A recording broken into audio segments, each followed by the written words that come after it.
Bem-vindos à segunda parte de Arte da Guerra, desta vez para regressarmos a um sítio onde o programa e o embaixador Seixas da Costa já estivemos várias vezes.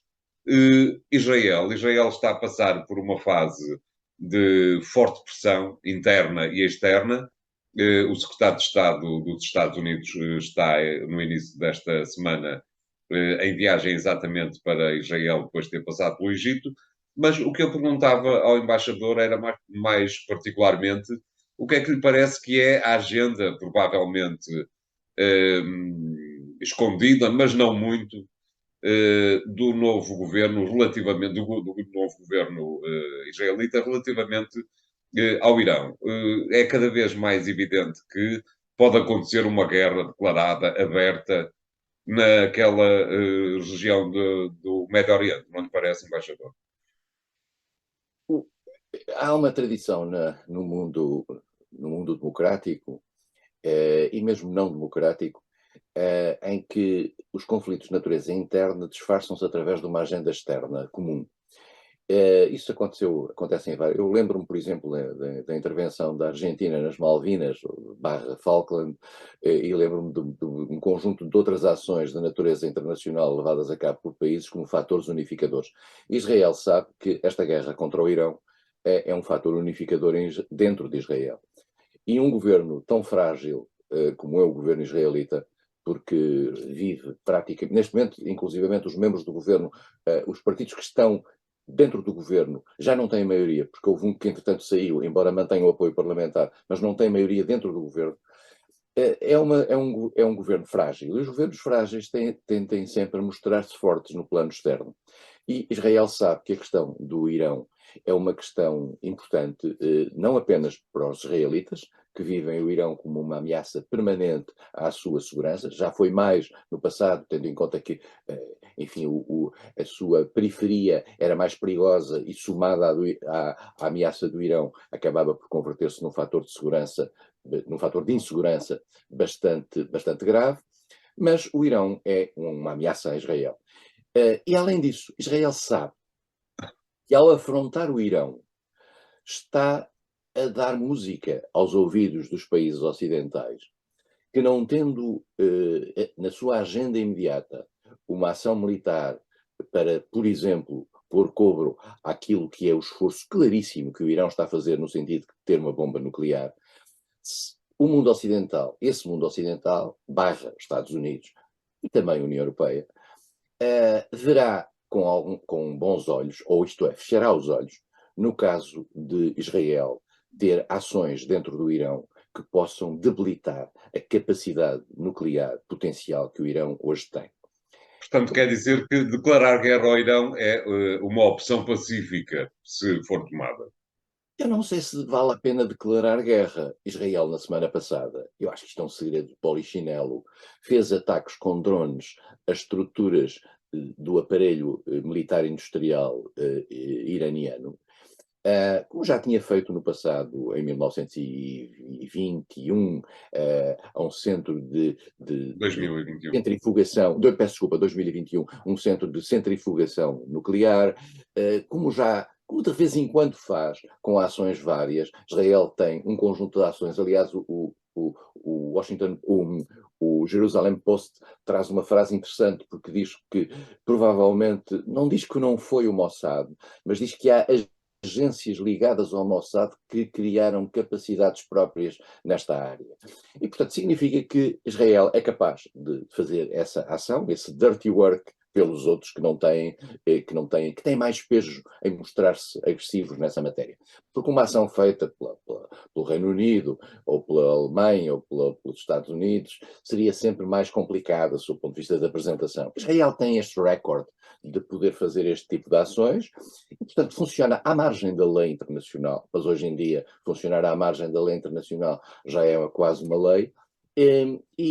Portanto, vai fazendo este tipo de ações de debilitação do Irão, sabe que o Irão, e mais inclusivamente eliminando eliminou, por exemplo, o maior cientista nuclear iraniano, eliminou o general Soleimani, não foi Israel, neste caso parece ter sido dos Estados Unidos, portanto, há aqui um conjunto de ações que são de debilitação de um poder que se sabe que é um poder que tem uma má imagem internacional, que é o caso do Irão, como ator internacional, quer na região, quer ao nível da propagação de uma, eu diria, de uma doutrina e de uma filosofia que o mundo condena, e em particular vive-se neste momento um ambiente de grande repressão interna dentro do Irão, por razões que se ligam à agenda, digamos, medieval, que está ligada ao pensamento e à forma comportamental das autoridades iranianas. E, portanto, Israel está à vontade nesse aspecto, e como digo, isso funciona como um elemento agregador no plano interno,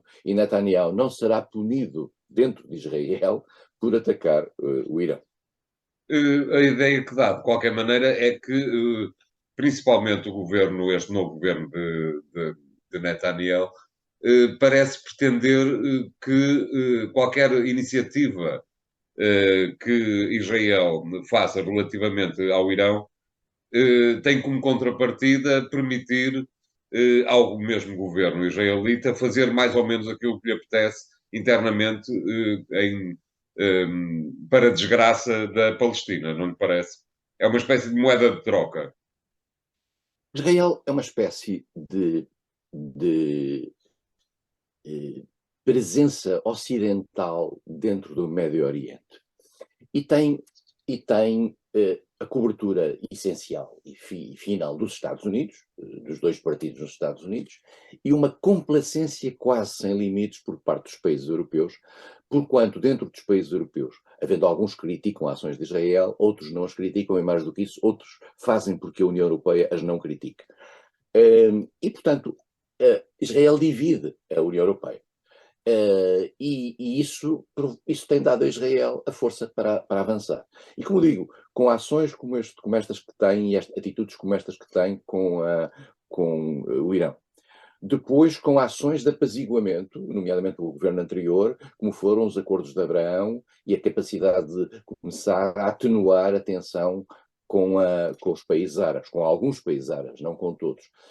E por outro lado, por aquilo que nós temos aqui já falado, que é a evolução interna da autoridade palestiniana, a circunstância de não haver eleições, a circunstância de haver fumos de corrupção na autoridade palestiniana, tudo isto acaba por criar um campo para Israel poder ir avançando, um pouco à margem das leis internacionais, numa espécie de proteção, com uma espécie de bondade histórica que está ligada aos governos israelitas, e com os europeus a pagarem normalmente a fatura daquilo que são as ações que os israelitas fazem nesse intervalo, quer na faixa de Gaza, em particular na faixa de Gaza, e deixando-se arrastar, e este também é um ponto importante, para aquilo que é uma cada vez mais extremista dos governos israelitas, nomeadamente em matéria dos colonatos, em matéria da atitude face a Jerusalém Oriental, incumprindo, eu voltarei sempre a dizer isto, incumprindo com as resoluções internacionais, e incumprindo com as resoluções internacionais perante a complacência da comunidade internacional,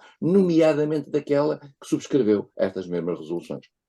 Parece-lhe que estamos perante a eventualidade, bem, a eventualidade estamos com certeza, mas acredita que vai haver mais uma intifada? Houve um princípio de intifada, eu diria, os ataques que foram feitos pelos palestinos e que provocaram mortos em Jerusalém, já tinha havido uma repressão israelita anterior, e depois é uma espécie de bola de neve, quer dizer, Que já ninguém sabe quem começou. Depois há de outro. A intifada, com a dimensão que a outra intifada teve, provavelmente não, mas as intifadas, convém dizer, são reações por parte da chamada rua árabe, da rua palestina, face às agressões israelitas e vice-versa, porque depois também há mísseis de pequeno alcance, mas de qualquer forma que matam dentro de Israel, e depois em Israel há uma coisa muito importante, é que um israelita morto, isso vê-se aliás pelas trocas de prisioneiros, um israelita morto corresponde a 30 palestinos. Normalmente os israelitas trocam um israelita por 30 palestinos. O que significa também que em matéria de mortos, em termos de ações, um israelita morto significa matar 30 palestinos, ou coisa parecida. Exato. Muito bem, vamos fazer aqui o segundo intervalo do programa de hoje. Voltamos já de seguida. Até lá.